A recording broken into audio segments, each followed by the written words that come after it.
श्री शिवाय नमस्तुभ्यं महाराज। जैसा कि आप सभी जानते हैं कि मकर संक्रांति का पर्व कुछ ही दिनों में आने वाला है और महाराज हर साल की तरह इस साल भी एक प्रश्न बहुत तेजी से फैल रहा है।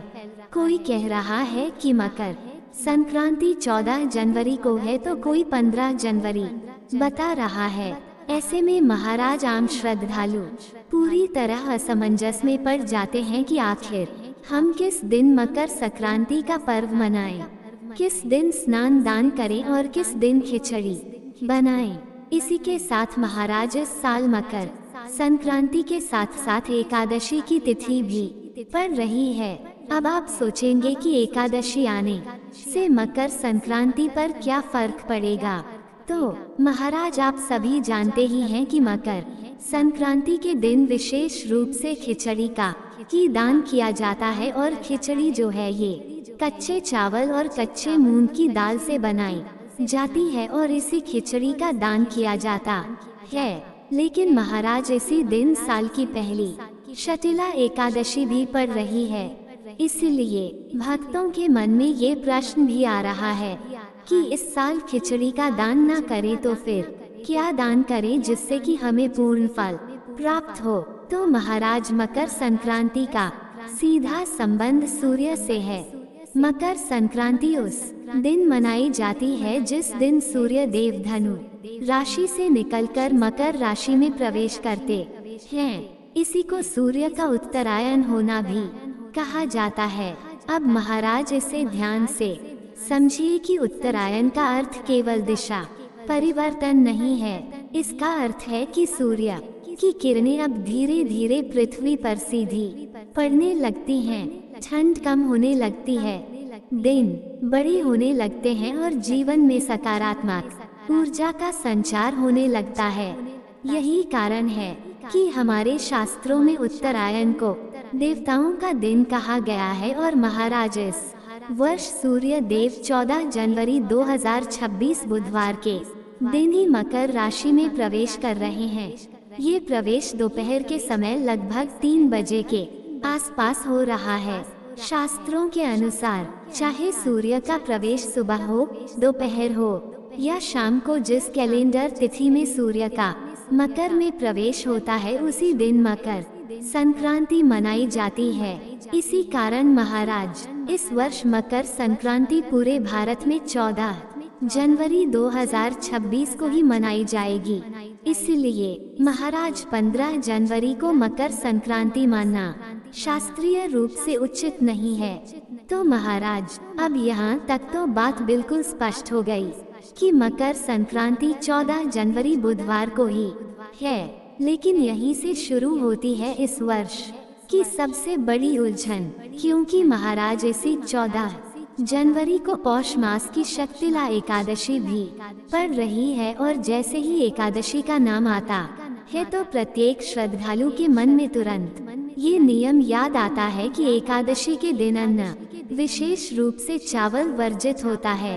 अब महाराज मकर संक्रांति और खिचड़ी का नाम एक दूसरे के बिना अधूरा है, क्योंकि सदियों से परंपरा चली आ रही है कि इस दिन कच्चे चावल और मूंग की दाल मिलाकर खिचड़ी का दान किया जाता है। कहीं कहीं खिचड़ी पकाकर दान की जाती है और घर में भी प्रसाद रूप में ग्रहण की जाती है। लेकिन महाराज जब एक ही दिन एकादशी भी हो और मकर संक्रांति भी, तब आप सभी का भ्रमित होना स्वाभाविक है। इसीलिए महाराज मन में प्रश्न उठता है कि अगर खिचड़ी में चावल है और एकादशी में चावल वर्जित है तो फिर इस बार दान कैसे किया जाए? क्या मकर संक्रांति का दान अधूरा रह जाएगा? क्या खिचड़ी का दान ना करने से पुण्य कम हो जाएगा? तो महाराज यही सारे प्रश्न आज लाखों भक्तों के मन में चल रहे हैं। इसलिए इस वीडियो का उद्देश्य केवल जानकारी देना नहीं बल्कि भ्रम को दूर करना और धर्म का सही मार्ग दिखाना है। तो महाराज एकादशी का नियम बहुत स्पष्ट है कि इस दिन चावल को खाना या पकाना और दान करना सख्त मना होता है। इसलिए भक्तों इस वर्ष 14 जनवरी को मकर संक्रांति होने के बावजूद खिचड़ी का दान उस दिन करना उचित नहीं माना जाएगा। अब महाराज यहीं पर बहुत लोग निराश हो जाते हैं। उन्हें लगता है कि अगर खिचड़ी का दान नहीं हुआ तो मकर संक्रांति अधूरी रह गई। लेकिन महाराज ये सोच अधूरी है, क्योंकि मकर संक्रांति केवल खिचड़ी का पर्व नहीं है, ये दान, पुण्य, सेवा और त्याग का पर्व है। और दान का वास्तविक भाव वस्तु में नहीं, भावना में छिपा होता है। तो महाराज शला एकादशी को साधारण एकादशी समझना बहुत बड़ी भूल होगी। ये वर्ष की पहली एकादशी होती है और इसका महत्व अन्य एकादशियों से भी अधिक माना गया है। शास्त्रों में बताया गया है कि इस एकादशी का नाम ही तिल के ऊपर रखा गया है, क्योंकि इस दिन तिल का दान, तिल का सेवन और तिल से संबंधित कार्य विशेष फल देने वाले माने गए हैं। इसीलिए महाराज अब जरा ध्यान से समझिए। एक और मकर संक्रांति जिसमें तिल और गुड़ का विशेष महत्व है। दूसरी और शीतला एकादशी जिसमें तिल को मोक्षदायक बताया गया है। और जब दो ऐसे पर्व एक साथ आते हैं जिनका केंद्र बिंदु तिल हो तो यह कोई संयोग नहीं बल्कि एक दिव्य संकेत होता है। ये संकेत हमें बताता है कि इस वर्ष मकर संक्रांति पर तिल दान का महत्व कई गुना बढ़ गया है। अब महाराज बहुत से लोग ये भी पूछते हैं कि खिचड़ी का दान क्यों इतना महत्वपूर्ण माना गया है। तो इसका उत्तर ये है कि खिचड़ी में चावल और दाल दोनों होते हैं, जो अन्न का पूर्ण रूप माने जाते हैं। अन्नदान को सभी दानों में श्रेष्ठ बताया गया है।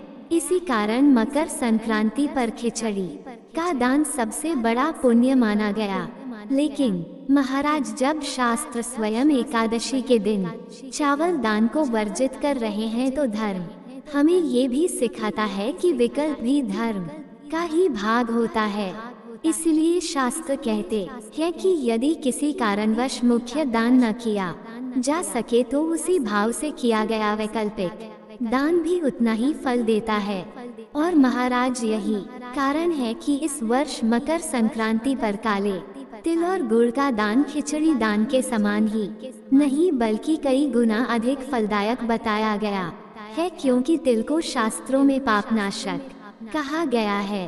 कहा जाता है कि तिल में भगवान विष्णु का वास होता है और गुड़ में माता लक्ष्मी की कृपा मानी जाती है। जब तिल और गुड़ एक साथ दान किए जाते हैं तो वह दान केवल शरीर को नहीं आत्मा को भी शुद्ध करता है। इसीलिए महाराज आप चाहे तो काले तिल और गुड़ को अलग अलग भी दान कर सकते हैं, और यदि संभव हो तो तिल और गुड़ से बने हुए लड्डू का दान करना तो और भी श्रेष्ठ माना गया है। अब महाराज यहाँ एक बात बहुत जरूरी है। कुछ लोग सोचते हैं कि अगर हमने 14 जनवरी को खिचड़ी का दान नहीं किया तो 15 जनवरी को कर ले ताकि मन को संतोष मिल जाए। तो भक्तों, शास्त्रीय रूप से देखें तो 15 जनवरी को खिचड़ी का दान किया जा सकता है, उसमें भी कोई दोष नहीं है। लेकिन मकर संक्रांति का विशेष पुण्य काल 14 जनवरी को ही होता है। इसलिए यदि आपको पूर्ण फल चाहिए तो 14 जनवरी को ही तिल गुड़ का दान करना सर्वोत्तम रहेगा। अब महाराज ये भी समझना जरूरी है कि दान केवल वस्तु देने का नाम नहीं है। दान का अर्थ है अपने भीतर के अहंकार, संग्रह और लोभ का त्याग। अगर कोई व्यक्ति सच्चे मन से तिलगुड़ का छोटा सा दान भी करता है तो वह उस व्यक्ति से श्रेष्ठ माना गया है जो दिखावे के लिए बड़ा दान करता है। तो महाराज अब तक हमने ये समझ लिया कि इस वर्ष मकर संक्रांति और शीतला एकादशी एक साथ पड़ने से खिचड़ी का दान संभव नहीं है, लेकिन तिल और गुड़ के दान से भी आपको कई गुना अधिक पुण्य फलों की प्राप्ति होगी। अब महाराज हमारे शास्त्र कहते हैं कि दान का मूल्य वस्तु से नहीं भाव से तय होता है। अगर कोई व्यक्ति बहुत साधारण वस्तु भी पूरे श्रद्धा भाव से दान करता है तो उसका फल उस व्यक्ति से कहीं अधिक होता है जो महंगी वस्तुओं का दान केवल दिखावे के लिए करता है। क्योंकि मकर संक्रांति का समय विशेष रूप से सेवा और करुणा का समय माना गया है। ये वही समय है जब ठंड अपने चरम पर होती है और गरीब, असहाय, वृद्ध और सड़क किनारे रहने वाले लोग इस ठंड को सबसे अधिक सहते हैं। ऐसे में महाराज, अगर किसी को गर्म कपड़े या कंबल का दान किया जाए तो वह दान केवल शरीर को गर्मी नहीं देता, बल्कि दान करने वाले के हृदय को भी करुणा से भर देता है। इसलिए महाराज, शास्त्रों में बताया गया है कि शीत ऋतु में किया गया वस्त्र दान विशेषकर मकर संक्रांति के दिन अक्षय पुण्य प्रदान करता है। अक्षय का अर्थ है जिसका फल कभी समाप्त न हो। अब महाराज, कई लोग सोचते हैं कि हमने तिल गुड़ का दान कर दिया, अब और कुछ करने की आवश्यकता नहीं है। लेकिन यदि आपकी क्षमता है तो मकर संक्रांति के दिन एक से अधिक प्रकार का दान करना अत्यंत शुभ माना गया है। जैसे तिल गुड़ के साथ कंबल, शॉल या गर्म कपड़े का दान भी आप कर सकते हैं। अब महाराज, यहाँ एक बहुत महत्वपूर्ण प्रश्न आता है कि दान किससे दिया जाए। बहुत से लोग इस विषय में भी उलझन में रहते हैं। कोई कहता है कि केवल ब्राह्मण को ही दान देना चाहिए, कोई कहता है कि साधु संत को दिया जाए, तो कोई कहता है कि जरूरतमंद को देना ही सबसे श्रेष्ठ है। तो महाराज, शास्त्रों का उत्तर बहुत सरल है। जहाँ वास्तविक आवश्यकता हो वही दान के पात्र है। अगर कोई व्यक्ति सच में ठंड से कांप रहा है, भूखा है, असहाय है, तो उसे दिया गया दान सीधे ईश्वर तक पहुँचता है।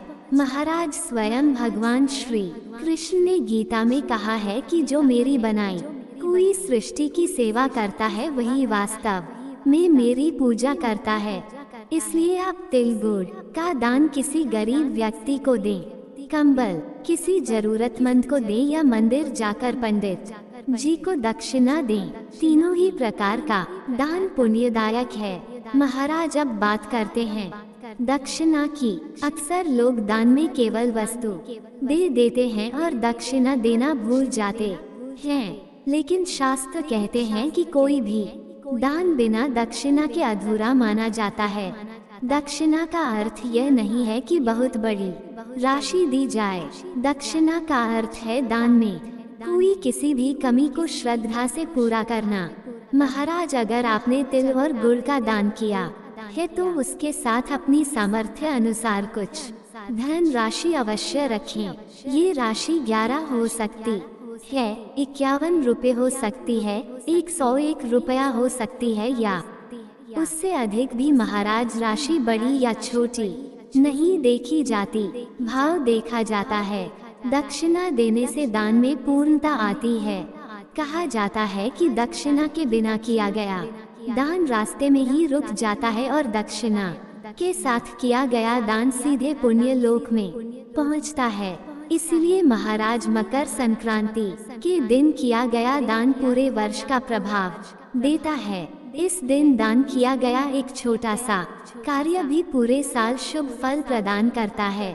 इसलिए हमारे पूर्वज कहते थे कि चाहे सामर्थ्य कम हो, लेकिन मकर संक्रांति के दिन खाली हाथ मत रहो। इस दिन दिया गया दान हमें केवल भौतिक सुख नहीं देता, बल्कि हमारे जीवन में शांति, संतुलन और सकारात्मकता भी लाता है।